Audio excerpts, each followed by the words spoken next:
Now in studio, we would like to have a conversation on matters promoting locally made goods.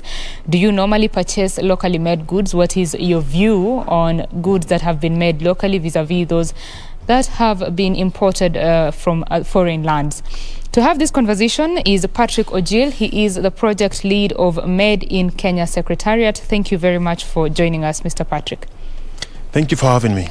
Let's start with maybe some numbers. Could you just give us an overview of the positioning of locally made goods in Kenya? Well,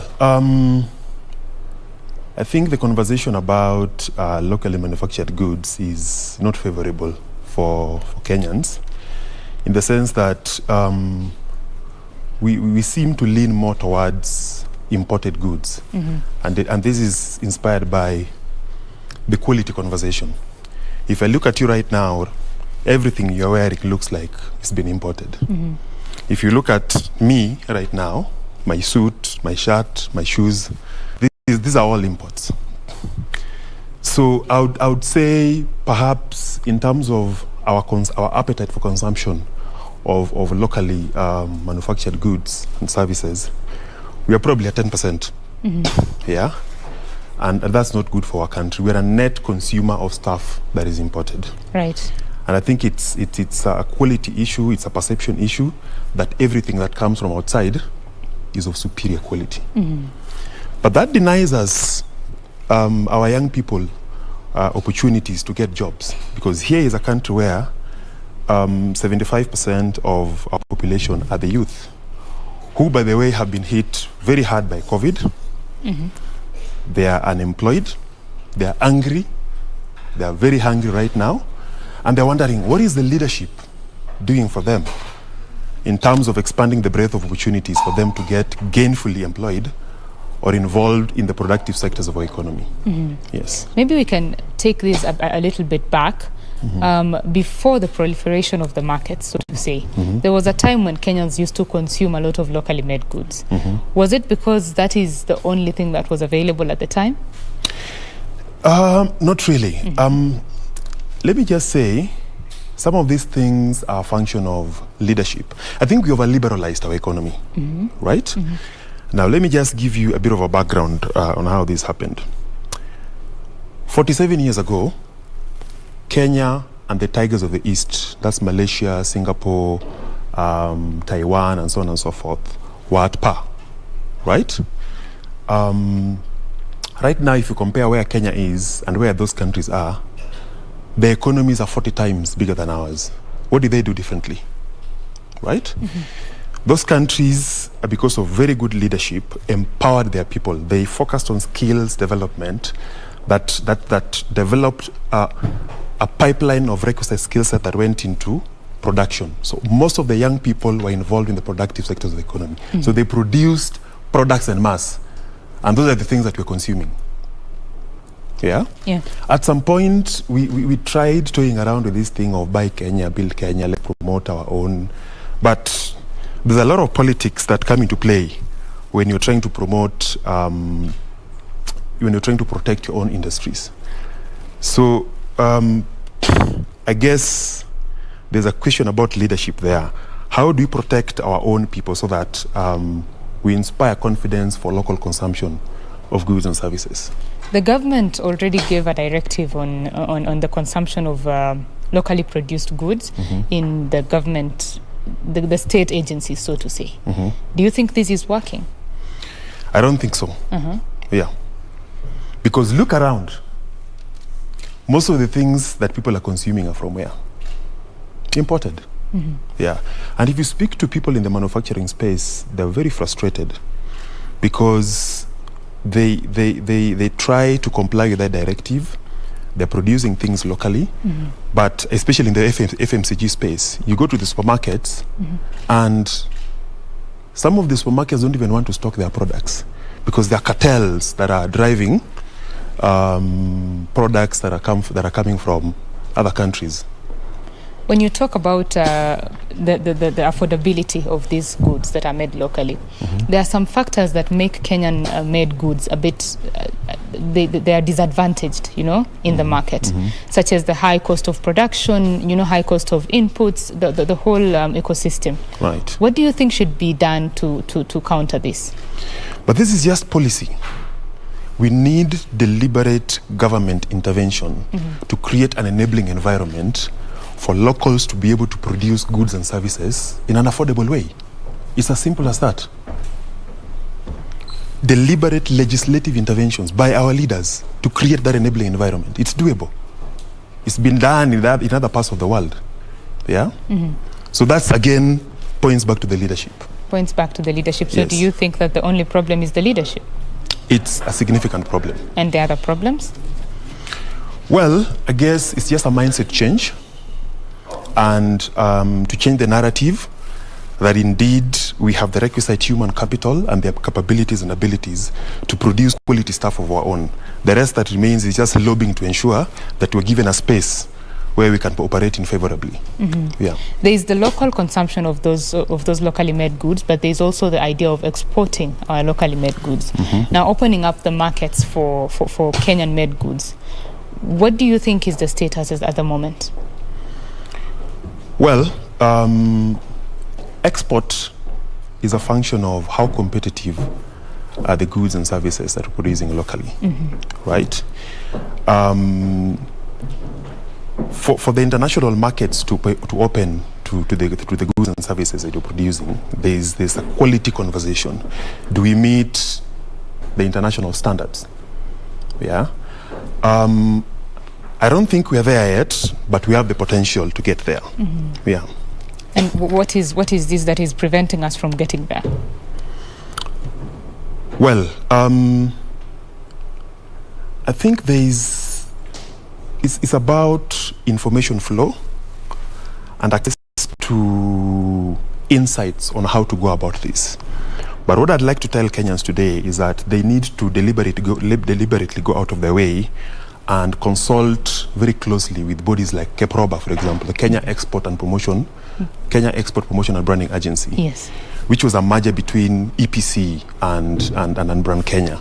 And what they're doing right now is giving insights and perspective to Kenyans on how they can access international markets, how they need to package their products so that they are attractive to the international markets. And when talking about international markets, we're starting from regional, there's continental.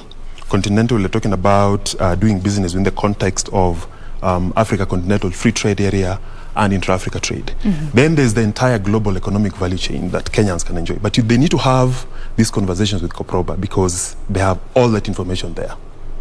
Kenya has quite the resources in terms of the raw materials and all that's needed, but we end up exporting these and import finished goods. Right. What can be done to ensure that our value addition is jump-started, so to say? Again, access to information. Right. Unfortunately, this is not even unique to Kenya only. This is an African problem. We are more of an extractive continent, where I think by design, all we do is pick our raw materials and send to the rest of the world and fetch very little prices. And that's very bad for our balance of trade. Yes. What we need to be doing right now for us to be significant players in the global economic value chains is we need to do value addition. For example, in the agribusiness space, how many of these young people today are aware that the Africa Development Bank, for instance, has set aside $25 billion to go towards to people who want to set up agro-processing plants? That's $25 billion set aside for Africa. If you're that person in the agribusiness space and you want to get into value addition for agribusiness products, you need to be having a conversation with AFDB. How many of these people know that? That's why I say there's information asymmetry, right? So if you go out of your way and look for information, you'll find it. So it's very, very critical that we change our mindset, we shift our attitude from picking raw materials and exporting to the rest of the world and fetching low prices to doing value addition and then exporting well-packaged quality products to the rest of the world. Then you fetch better prices. That is how you sort out your balance of trade. That is how you sort out your balance of trade. What is Made in Kenya doing to fill this information gap? Well, I think Made in Kenya has put together a proper information portal. What is probably needed right now is a bit of an aggressive marketing so that people have access to this information. Media needs to play a major. I mean, they need to liaise with media a lot to disseminate this information. But we live in an economy where the digital space is ubiquitous. You know, you can access information as if you're really looking for it. Yes. Yeah. So I think there's a little bit more work that the Made in Kenya through Keproba needs to do a bit. I mean, more of advocacy so that people access this information. Yeah. There's the county governments. Of course, the national government cannot do this alone. What is the role of the county governments in ensuring that the locally made goods are up to standard in terms of quality, and also encouraging the consumption of the locally made goods? You see, when you're talking about county governments, my understanding is it's a function of devolved units. Yes. Because back in the days, the central government was in charge of everything. But devolution was done so that leadership is taken to the grounds, so that the people in the machinanis are close to the resources that are allocated to the ground. So their job is to sensitize their people and tell them, look here. For the products and services that you're manufacturing to be competitive, this is what you need to do. You need to have a conversation with these particular agencies, these particular bodies, package your products in a certain way, and you'll be in business. Yeah. So the role of the county governments is to sensitize their people on what they need to do to package themselves well, to be able to be competitive locally and even beyond. There is the issue of competition from cheap goods. From the second-hand clothes and second-hand materials, so to say, because I think there's second-hand everything in this country. And then there's now the competition from cheaper imports. How can this be tackled? Again, leadership. The government just needs to come out with deliberate policies to control how many of these things are being dumped into our market. Right? There's this law of protectionism. If you really want to, and if you really want to take care of your people and give them room to be significant players in the global economic value chains, the first thing that you need to do is have deliberate policies that protect your people and give them room to be able to produce things. But if you over-liberalize your economy, then we have cheap imports coming into the country, and your people have gone to school and they've studied particular skill sets, especially within the technical and vocational space, and they're sitting on those skills, whereas they should be using their skills to produce things. Let me give you an example, a very interesting example here. So we live in a country where we have students who graduate from our institutions with certifications in engineering, chemical, mechanical, electrical, and so on and so forth. Do you know what they end up doing? Most of these young people are being absorbed by multinationals to sell equipment. But is that what they were trained for 6 years? No. All that fees went into training them to do what? To come and sell equipment. This is a country where we're importing toothpicks, we're importing needles, we're importing syringe. I grew up with this razor blade called Nasset. It was always made in Hong Kong or Taiwan. Nasset. You have to tell me that an engineering graduate from our local institutions cannot manufacture a razor blade or a needle or a syringe. Let's talk about needle and syringes, for example. Out of our 47 counties in Kenya, how many hospitals do we have? Quite a number. If you go to the hospital, a needle and a syringe is a disposable. It's used once and disposed. If we were to create an enabling environment for our young people to go and produce syringes and needles en masse, isn't there a ready market for them? There is. And yet we're still exporting them. What does that tell you? So we are doing a disservice to ourselves. Our young people are being trained and they're getting the wrong jobs, when in the real sense, they should be given an opportunity to start producing things that we should not even be importing. And yet, we're talking about there are people who are talking about creating 4 million jobs, creating I don't know how many million jobs. We are tired of being given promises. We want to know, young people want to know the how. So if you say you're going to create 4 million jobs, how are you going to do it? How are you going to expand opportunities for us to be able to do these things? Let's even come to our big manufacturing concerns, right? Within their value chain, there are so many things that they import. But do they know that locally here, there are people with skills that can actually produce those things and feed into their value chains? These are practical ways of creating opportunities for young people. And hence, the event that we are trying to put together, which is the Made in Kenya Extravaganza.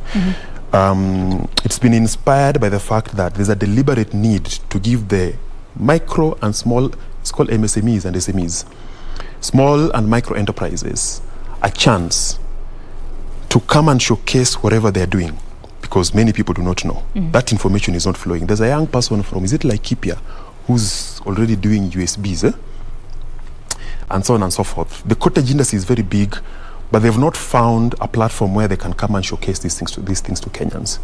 So the event that we're putting together is a deliberate effort to create a platform where the small and micro enterprises can come and showcase these things. And we celebrate the little things that they've done. And we want media to come and cover these things and disseminate so that Kenyans really know, oh, so these things that we've been buying, we'll be importing, they're actually locally being done by our people here. Let's support our young people. Yeah. So we're looking at a celebration of Kenyan brands through partnerships. We're looking at a celebration of Kenyan brands through exhibitions of locally made products. So that annually when we host this event, we are creating a trade platform where they can come for 4 days, showcase, articulate what they're doing locally, and sell as much as possible to Kenyans to encourage the local patriotic consumption of our goods. And another thing that we're doing in this platform is we want to focus so much on skills development, especially from the TVET space. And we're looking at technical and vocational training as a potential game changer for enterprise development and employment creation. Okay. As I said earlier, we are developing skills. Are they relevant? That's the first question. If they are, where are these skills going? What are we doing with these skills of ours? Yeah. Our deep conviction right now is that there's a very big chance that the technical and vocational training could actually change the game. And it's been done elsewhere before. Okay. Case study from Germany, South Korea, all those developed countries in Europe are industrialized because of TVET. Yeah. TVET is actually a major catalyst for industrialization. MIT, for example, in the US is a TVET, but most people do not know. Yeah. But it has churned out the best of the best in the world. Look at Germany, for example. They're efficient, they're manufacturing the German machine, and so on and so forth. This is TVET. Could Kenya borrow a leaf from what the development world has done with TVET skills to engage their young people in the productive sectors of the economy and create jobs? The government is, I think, is doing something in the TVET industry. They are making sure that there are more TVET institutions. Enrollment has increased over the years. Is this enough? Well, there is creating TVET institutions. There is talking about numbers in terms of enrollment. Yes. But what is the impact? All these guys, after they've graduated, where are they going? Are they being absorbed by the industry? Are there jobs for them? Where are they going? In terms of impact, can we go out there and say we have 10,000 graduates from TVET this year who've been absorbed into manufacturing or are doing XYZ? Do you have that report? Yeah. So we need to be very intentional in how we do these things. If we are promoting TVET and there are so many institutions, that there are so many numbers of people going there, what is the end game? In my view, I think we need to have a deliberate conversation between the industry and what TVET institutions are churning out. Are those skill sets relevant to what the industry demands? That's number one. Number two, another thing that I think needs to change is, I think the curriculum is so much skewed towards producing people who are going to look for work. Instead of creating but we are work. not producing skill sets of people who can go and create work. Yeah. Well, I'll use a different phrase. So we have so many actors as opposed to filmmakers, not in the literal sense of the word.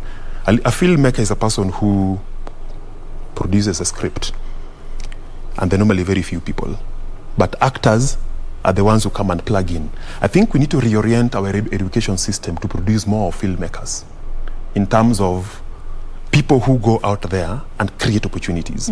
And that is how you spur an innovative, sustainable startup ecosystem. Right. Every time a startup is set up, it will employ an average of about 10 people. 10. But startups are normally set up for scale. If you give it another 2 to 3 years, a startup is able to employ about 100 people, right? Now, if you have 1,000 people graduating from TVET institutions, starting up enterprises, employing 10 people each, those are 10,000 jobs created. Looks theoretical, but it's doable. Now, in about 2 to 3 years, if the startups grow, if they do the right things and they grow, then we're talking about 1,000 times 10, that's 10,000 people employed. If the numbers increase from 100 to, let's say, 1,000 people per startup, you've already created almost 1 million jobs. How do you do this? In our view, I think from a policy level, the government needs to allocate more resources to TVET institutions, so that we identify those talented people who are already doing amazing projects. You know, when you're in TVET, there's always a project that you do before you graduate. Yes. Is there a modicum of chance that we can channel resources towards these talented people to be incubated and accelerated, so that by the time they graduate, the project is a going concern? And when they graduate out of the institution, they have a startup which is already employing 10 people. Yeah, because when you look at it, the demand is there. The demand for these locally made goods is there. For instance, the leather industry, there was about 36 million deficit in the demand that there is in 2016. Local demand? Yes, local demand, because the production was about 3.5 million. We consume about 40 million pairs of shoes in a year. So that demand has to be met by these imports. So that means there is the demand, there is a potential place for these businesses to thrive, right? SMEs in Kenya, most of them, I can't remember the number, but I think it's over 3/4 die in their first year. So what do you think should be done to support SMEs, because they are literally the game changer in this economy? There are so many things that can be done for them. Sure. But trust you me, you know, if I gave you 1 million shillings today and you're not prepared, you're going to squander the 1 million. That is true. All the young people are saying all we lack is capital. But give them 1 million shillings today and see what they're going to do with it. Running a business is not child's play. You need to be adequately equipped with the right skill sets to be able to run a business. You need to be mentored by people who've run businesses successfully before. The nuts and bolts, the ins and outs of running a business. You know, if you're not prepared with the right skills, if you're not mentored, if you're not shown the ropes, then you're not going to get anywhere. You could be an SME doing business for survival, for subsistence. But what is the end game? Do you have a bigger vision than just setting up a small business to survive? Yeah. If we inject capital into your business today, are you going to grow? Are you disciplined enough to go the long haul and patient to go the long haul with your business? So there's a very big room for SMEs to grow, and I think there's goodwill to support them. But what is key is, do they have the skill sets? Are they disciplined enough to do it? Yeah. If they're given money today, are they willing to grow? Are they willing and patient to grow those businesses to the next level? I know the major problem in our market today is, and this is from the SMEs, they go to the banks and they're told you need a certain level of collateral to access financing. But I guess it's a function of preparedness. I don't think they're prepared enough in terms of how they package their businesses to be attractive to private sector funding, mainstream banks, venture capitalists, PEs, and so on and so forth. Which is why we need to do more of entrepreneurship masterclasses and to involve people who've run businesses successfully to mentor SMEs. And this is one of the things that we're going to offer at the Made in Kenya Extravaganza. We'll have a session where, and we're encouraging most of the SMEs, as many as possible, to attend the event. Okay. Because one, we'll have entrepreneurs doing a masterclass on entrepreneurship, so they can benefit from that. Okay. Allow me to cut you short there. You will tell us those details in a little bit.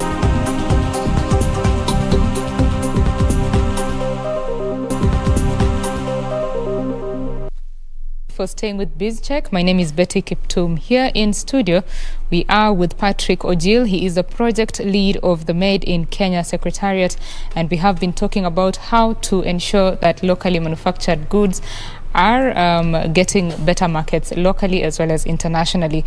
And he was just telling us about the Made in Kenya Extravaganza that is happening from the 18th to the 21st at the KICC. What do SMEs stand to gain from that extravaganza? Well, I think this is a unique opportunity for SMEs that do not have visibility within the national map to come and really showcase whatever it is that they've been doing. Remember, at the end of the day, you could have a fantastic product, but if people do not know about it, if you don't distribute it well, then you'll be doing things for subsistence. So they need visibility. So this particular platform is going to create for them an opportunity for them to be known and for them to articulate whatever it is that they're doing. Other than showcasing and selling whatever stuff that they're doing, there's an opportunity for them to come and benefit from Google. Google is going to do free training for SMEs on digital skills, how they can harness digital skills to grow their businesses, right? During our media launch, in fact, Google announced that they've set aside about $26 million that small businesses, small and micro enterprises can tap into. So they have a unique opportunity to come and network with the Google people so that they learn what does it really take to access that $26 million. So there's a lot to benefit from.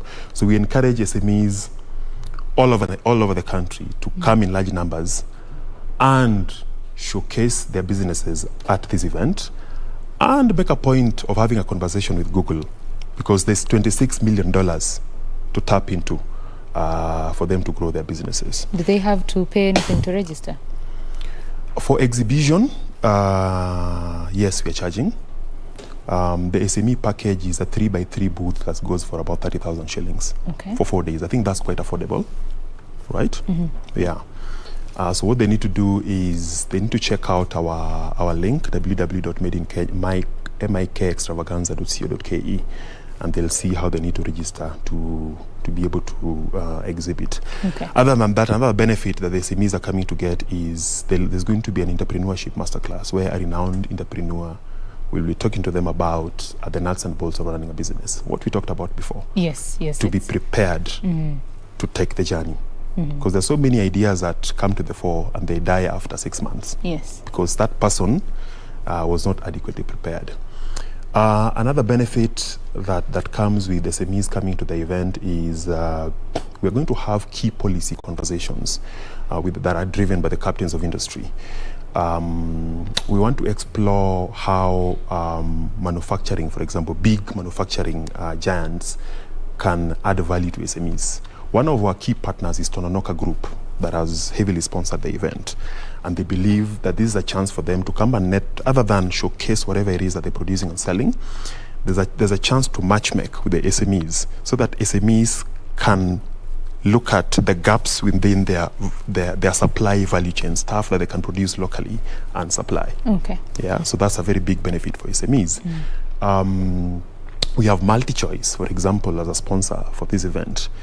What they're looking at is young people who are involved in content development and distribution can come and have a conversation with them in terms of how can they access opportunities within MultiChoice for training, for quality production of content that can then be absorbed by MultiChoice for onward distribution in the platforms. And so on and so forth. So there's a lot for SMEs to benefit from from this event. Then there's Keproba, who is our strategic partner. Keproba, Kenya Export Promotion and Branding Agency, which is the agency in Kenya that is mandated to push the Made in Kenya agenda. It's a country branding initiative. Their job is to make sure that if somebody is looking at Kenya from an outsider's perspective, what do they see? They see a resilient populace. They see people that have high levels of human capital. They are go-getters. They believe in doing things the right way, in producing quality products and so on and so forth.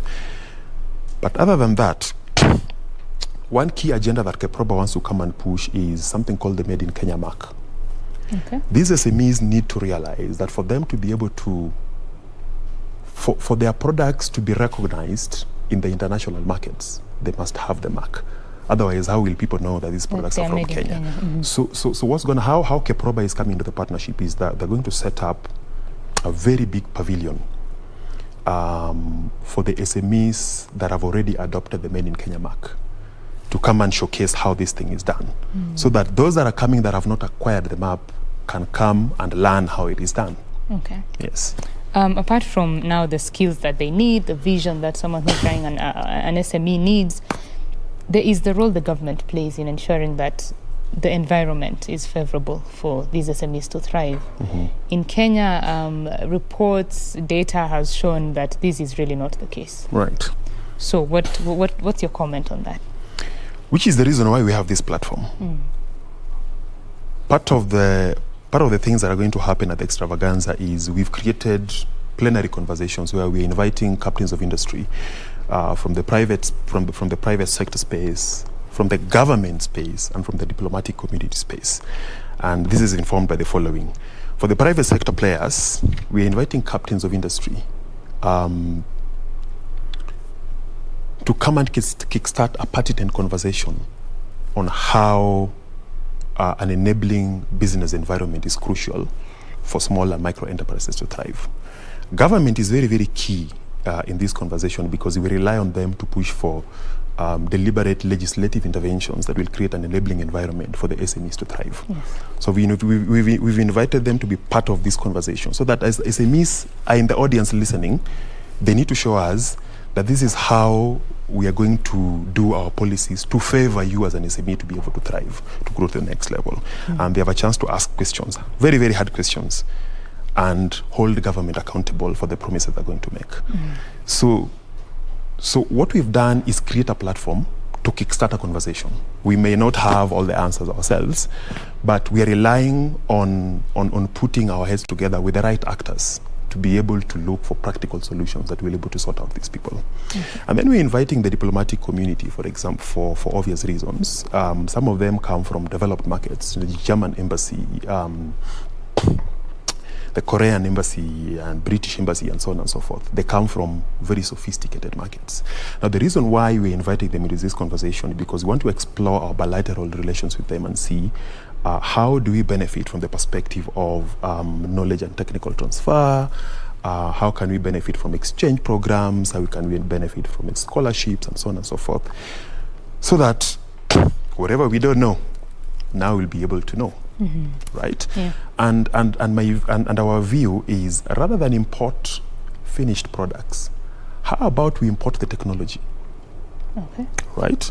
Import the technology so that you create an opportunity for our young people to be involved in the production. That is how you create jobs. For instance, we have so many people importing very expensive furniture from Italy. Go to one of these stores in Westlands here and you'll be told a simple set is probably 1.23 million Kenya shillings. What if we imported that technology and you involved Onyango and Kamau locally here with the local materials to produce the same furniture? We'd be able to buy that furniture for 200,000 Kenya shillings. Same quality. Same quality. Yeah. So import technology, involve the young people in production. Let them come and learn how to do things. That is how we create jobs. I think that's a very important point. Yes. Let's talk about COVID-19. I mean, the economy is just now recovering from the effects of the COVID-19. And the manufacturing sector was one that was hit pretty bad, largely because, first of all, the shipping or logistics was just at a standstill. You could not import much. The input Kenya depends on a lot of imported inputs for the manufacturing sector. As we move forward, what do you think how is the sector surviving? Well, I think COVID really disrupted the regional, continental and global supply chains. I think things almost came to a standstill. Actually, things did actually come to a standstill at some point. And I guess people who've been importing were not importing anymore because ships were not docking. These whole protocols around COVID have been very stringent. So if you're a person in the shipping business, how are you going to handle products, right? Yeah. So that became of a challenge. I think that affected business for a very long time, and there was a major contraction in international trade. But I think right now, now that people have been vaccinated and the numbers are going down and the economy is opening up, I think there's a significant improvement in that space. Yeah, so I think that situation just made it clear how important it is to have a manufacturing sector that can maybe supply what is needed locally, right? Actually, if you look at the bright side of things, what COVID has also done is there's also a silver lining here, because we realized if you're not able to import stuff, you can actually produce things for ourselves. Yes. Because when we were meant to be importing the PPEs and they were not coming, what did people do? We leverage on our own ingenuity to start creating our own PPPs, right? And that's a wake-up call. If all our big manufacturing concerns are relying on imported stuff to feed into the value chain in the manufacturing process, I think it's about time we need to deliberately start engaging our young people to be able to produce some of these things that we're importing expensively from the rest of the world. And look at it this way. Every time you want to import a product, be it an ingredient that you're using in your manufacturing from the rest of the world, you commit Kenya shillings against the dollar or another currency. So you're always losing money. The process of transferring Kenya shillings to go and import something from China, from the rest of the world, is expensive for us. Yes. Right?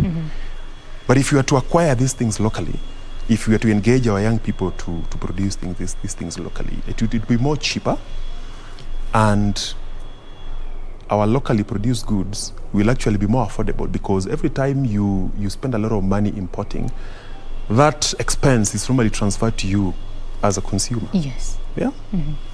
So I think this conversation that we're having in terms of Buy Kenya, Build Kenya is timely, is very, very relevant, is a wake-up call for us to think critically on how we can empower our young people to produce things locally and then feed into the value chains of the big manufacturing concerns. So that's how jobs are created. So what is the future of the manufacturing industry in Kenya? I think the future is bright. And I'd like to reiterate what the Right Honorable Raila Amolo Odinga said when he attended our stakeholders breakfast on the 28th of September. And he said, real jobs are going to be created when we invest more in manufacturing. We need to produce things. We can't be a net consumer of imported stuff. Yeah? And those who study development economics know that real GDP per capita incomes are only realized when you industrialize, right? So we need to make a deliberate attempt to, especially at government policy level, to allocate more resources towards research and development, right? If you look at countries that have developed, the percentage of resources the amount of resources located to research as a percentage of GDP is very high. Okay. Yeah? And that's the reason why they are where they are. African countries allocate very little or no resources towards To research and research. development, because we are consuming stuff that were researched and developed by others. And probably for others. For us to remain relevant in the future, the government needs to make a deliberate move towards allocating resources towards research. One of the countries that has thrived because of research is Israel. They allocate a lot of money to R&D, and they have the highest number of researchers per million population in the world. They have about 8,250 researchers per million population. And the percentage of resources allocated to R&D as a percentage of the GDP is the highest in the world. Okay. Do you know where your USB flash drive came from? Do tell. Research and develop in Israel. Innovative drip irrigation products, Israel. Have you ever heard about cherry tomato? The GMO developed tomato? Yes. Israel. They invest a lot of resources in research and development. Yeah. All these beautiful things you see in aviation and so on and so forth, they're coming from Israel. How many people know? So coming to your question, I think the future of manufacturing lies in a deliberate effort by the government to allocate more resources in R&D. This can be done by allocating resources to TVET institutions. Right. So that thing that I talked about, the incubators and accelerators, there's money for those young people to innovate. Businesses, you're not supposed to lay on your laurels. As a business, you need to allocate a lot of money on R&D so that you keep innovating. Yes. The more you innovate, the more you expand the breadth of opportunities for more jobs to be created, right? So the wealth of the nation relies on, first, the government creating an enabling environment for manufacturing concerns to thrive. How do you do that? Allocate resources to R&D so that you create jobs for young people. That is where the wealth of the nation relies. And just as a parting shot, the reason why we are focusing so much on the youth is because young people can be the wealth of a country. But if you don't harness their potential properly, then they can also be a threat, right? Yes. And we believe that every young person deserves a shot at life. If you don't harness the demographic dividend, that's empowering the youth, then they become a threat. In fact, the secret to creating a safe society is by engaging the young people in the productive sector of the economy. If they're very busy producing things and looking for markets to sell, when will they think about vices like drugs and all those things that they do, and crime? You reduce crime by involving young people in the productive sectors of the economy. Right. So the leadership has a daunting task. It has quite some work to do. Well, that is Patrick Ojil. He is the project lead at Made in Kenya Secretariat, and we have been talking about matters just ensuring that you are consuming more locally made goods and how to ensure that the locally made goods are accessing better or more export markets. We take a quick break here on Biz Check. When we come back, more conversations. Stay with us.